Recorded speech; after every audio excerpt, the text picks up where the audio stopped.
गोलियां रहती है ना महाराज जी, हम्म। गलत गलत, हम्म वो गलत ट्रीटमेंट करवा रहे थे। हमने भी बोला था इनको कि वो पागल है वगैरह वगैरह बोल के, हम्म, उसकी मानसिक नहीं। प्रताड़ना दी थी लोगों ने। हाँ, तो उनको दिमाग में पूरा नकारात्मकता भरी हुई है। अच्छा महाराज। बहुत, यानी इतना है कि नकार उनका दिमाग खो गया, उनकी होश, उनकी यानी उनकी जो चेतना है ना, वही खोई होगी, है ना, ऐसी स्थिति होगी। तो क्या हाँ, वो नकारात्मकता ही है जो उनको जी जी। परिवार से अलग कर रही है। तो उनके परिवार में भी कोई कुछ वो लोग भी ऐसे ही थोड़ा पागल जैसे ही है थोड़ा। हाँ, तो वो नकारात्मकता है ना इन घर में, अभी इनमें नकारात्मकता इतनी है तो परिवार वालों में भी है। जी। बस इनमें बहुत ब्लास्ट हो गए हैं, ज्यादा हो गए। तो कुछ पता चल सकता है महाराज जी कब आएंगे, कहाँ है कुछ?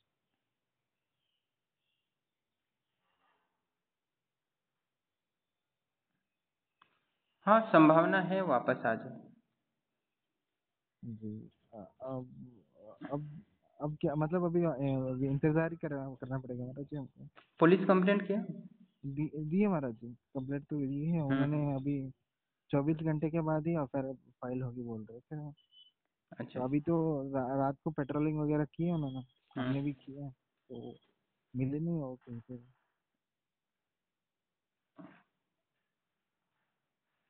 नहीं, ज्यादा दूर तो नहीं गई है, जी ठीक जी। है। बस वो कहीं ट्रेन में ना बैठ जाए तो दिक्कत हो जाएगी। है ना महाराज जी, हाँ, ट्रेन वही में बैठ बात। गई तो दिक्कत हो जाएगी, बस वहाँ थोड़ा ध्यान रखो, ठीक है, कहीं वो ट्रेन की तरफ ना जाए ज़्यादातर। कोई एक व्यक्ति खाली हो तो उसको बोल दो कि रेलवे स्टेशन आसपास हो, तो वहाँ जी जाके देख ले कि वो कहीं वहाँ तो नहीं गई है। क्योंकि नकारात्मक ऊर्जा होती है वो राहु का होता है, और राहु रेलवे स्टेशन के ही केंद्र होता है ना, ठीक है। ठीक है महाराज। महाराज जी कुछ पता चल सकता है क्या, मतलब वो कहाँ ज़्यादा है? दूर नहीं गई है, वही है। यहीं पे है महाराज जी। तो उसका मन में बेचैनी आ जाएगी, असुविधा होगी तो फिर वापस आ सकती है। हाँ, बस ये है कि वो ट्रेन में बैठ गई तो कहीं और जा सकती है, दिक्कत हो जी जाएगी। हाँ, तो वापस आने की संभावना है वैसे।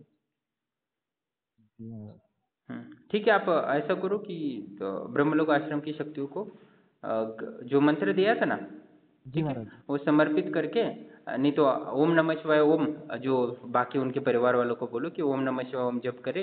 सब लोग एक जी एक माला भी करे तो भी जल्दी आ जाएगी। 11 माला तो कर रहे तो भी और जल्दी हो जाएगी।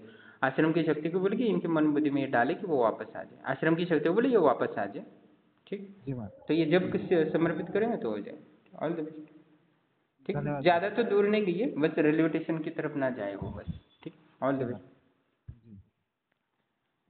कोई हिंट मिल सकता है क्या महाराज जी, मतलब वो कहीं पे है, मतलब बस में या बस स्टेशन वगैरह, यहाँ पे मतलब घूम रहे हैं या किसी दोस्त के यहाँ खरीदी? पास कोई मंदिर वगैरह हो तो देख लेना, ठीक है। जी जी महाराज। बस स्टैंड और बस स्टैंड के आसपास कोई मंदिर है तो वहाँ देख लेना, ठीक है। जी जी। हाँ, तो वो बेटी होगी कहीं ना कहीं, बस बेटी होगी, ठीक है।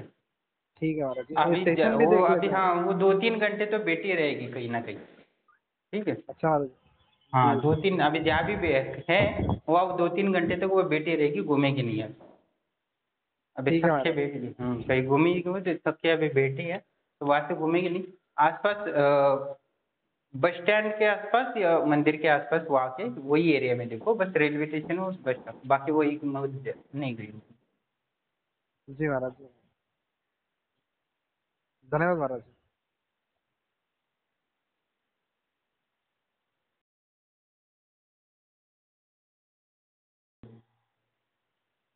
प्रणाम महाराज जी।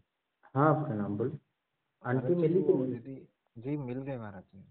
हाँ, क्या हो, कैसे मिली? वो मंदिर में ही थी महाराज जी, जैसे आपने बोला था ना कि कृषि मंदिर में है बोल के। हम्म तो मंदिर में ढूंढ रहे थे तो वो फोटो दिखाए तो बोले कि इधर ही खा पी के इधर ही सोई रही। हम्म ऐसा बोल के बोला ना, तो देखा तो वहाँ पे मुझे तो लग रहा है कि फैमिली वालों ने कुछ मतलब जानबूझ के ही किया है, ऐसा लग रहा था महाराज मुझे। हम्म। क्योंकि वो मंदिर में ही उनके बच्चे वगैरह सब जो जो थे, वो बच्चे उधर ही घूम रहे थे उनके गांव के। अच्छा। तो उन्होंने पहचानेंगे नहीं, ऐसा हो ही नहीं सकता। हम्म। और उनकी बेटी का थोड़ा डिवोर्स का मैटर चल रहा था महाराज जी। तो इनके घर में पता नहीं है हमेशा अभी शादी जब से हुई तब से क्लेश है, तो नेगेटिविटी भी है उनके और घर से कितना दूर है वो मंदिर? ज्यादा नहीं महाराज जी, 3-4 किलोमीटर होगा महाराज जी। हाँ तो घर मैं से। वही तो बोल रहा जी जी, आपने बोला था ना, सही सही था वो। ये इन लोगों ने झूठ भी बोला था कि उधर मिली है, दूसरे मतलब यहाँ से 100 किलोमीटर वगैरह दूर कहीं पे है, हूँ। ऐसा नहीं, बोल वही रहे थे वो। मैंने बोला था ना कि वो वही है आसपास, जी महाराज। वही वही मंदिर में देखो आसपास, यही बोला था। तो आसपास का ही वही है बेटी, बेटी और कहीं जा नहीं रही है, मैंने ये बोला था आपको। जी महाराज। तो एक ही वो जगह वही बैठी हो। वहीं पे बैठी है, वहीं पे वहाँ पे वो टेम्पल है ना महाराज जी, मेन स्थान हम्म। देवता का मंदिर है महाराज जी।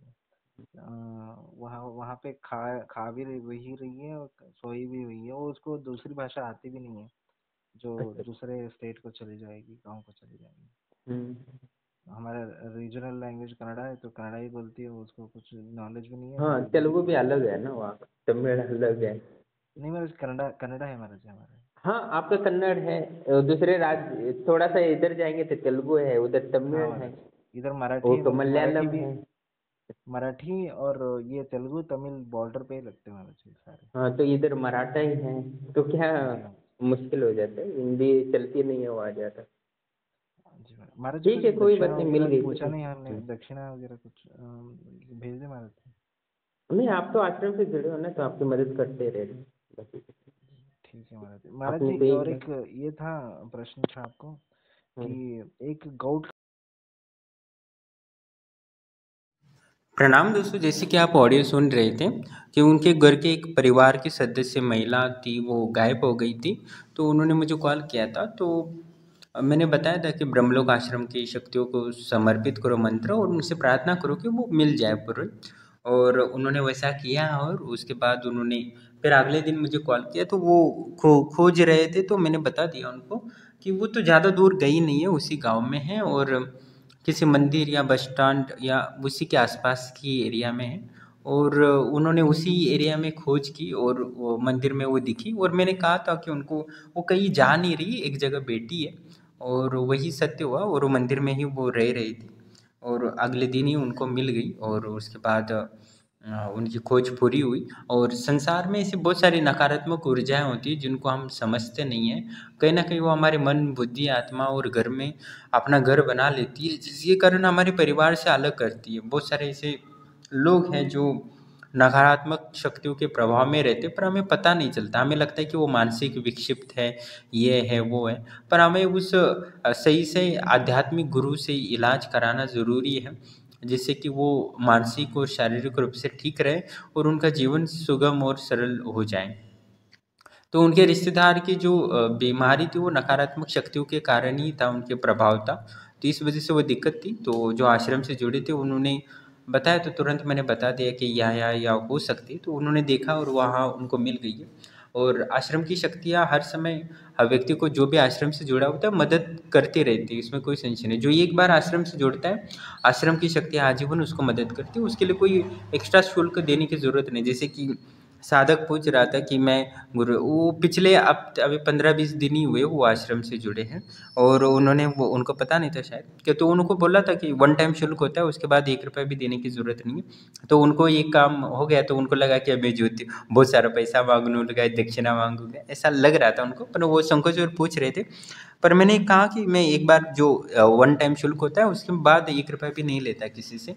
और आजीवन हमारी शक्तियाँ उसको मार्गदर्शन और सहायता प्रदान करते रहते। जो मैं उपाय बताता रहता हूँ वो उपाय करते रहते हो, तो आपकी जो भी समस्याएं हो जीवन की, वो आप आजीवन निःशुल्क ले सकते हो। इसमें कोई एक्स्ट्रा पैसे दे दो, ये काम हो गया उसके लिए, ऐसा ज़रूरी नहीं है। बस आप मेहनत करते हो, ठीक है। और कोई एक्स्ट्रा हवन कराना चाहता है तो वो शुल्क देते रहते हैं। जिनको धन में जो आश्रम से जुड़ते हैं तो बहुत सारा धन का लाभ होता है।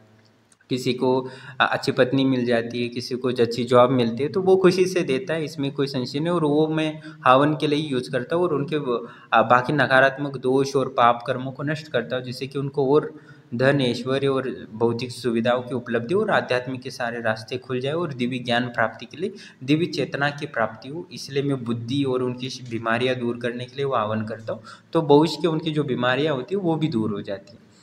तो कहने का तात्पर्य है जो भी आश्रम से जुड़ता है उसको निश्चित ही लाभ होता है, और लाभ भी लाभ होता है उसमें कोई, और कम पैसे में जितना हम लोगों की सहायता और मार्गदर्शन कर रहे हैं इतना कोई कर नहीं सकता। आप जब आश्रम से जुड़ेंगे तभी आपको अनुभव हो सकता है, इसमें कोई संशय नहीं है। और जो आध्यात्मिक अनुभव संसार में जितनी ज़रूरी है, परमात्मा का अनुभव करना, उनका सानिध्य करना, उनके जीवन के लिए उपयोग करना, ये बहुत ज़रूरी है।